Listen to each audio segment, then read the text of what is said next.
La Grèce frappée par une canicule, une vague de chaleur sans précédent dans le pays depuis 1987. Impossible de visiter les sites archéologiques en plein air. Cet après-midi, il fait trop chaud. Ça va durer jusqu'à vendredi. Chaleur qui favorise les incendies dans le sud du pays. Des feux dévastateurs aussi sur l'île grecque de Rhodes, au large de la Turquie. Les habitants obligés de fuir, de quitter leur maison. Camille Schmitt. Cet habitant du village de Ziria, au sud-ouest de la Grèce, regarde de dépité ce qu'il reste de sa maison. Regardez, je n'ai plus rien.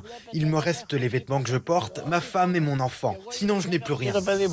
Un peu plus loin, Dimitris, un fermier du village, constate l'ampleur des dégâts sur sa propriété. Mes oliviers ont brûlé, seule une partie de mes animaux ont survécu. Mon hangar avec mes poules, mes lapins et tout le reste, tout ça a brûlé. Plus de 13 500 hectares ont brûlé rien que sur la journée de dimanche en Grèce.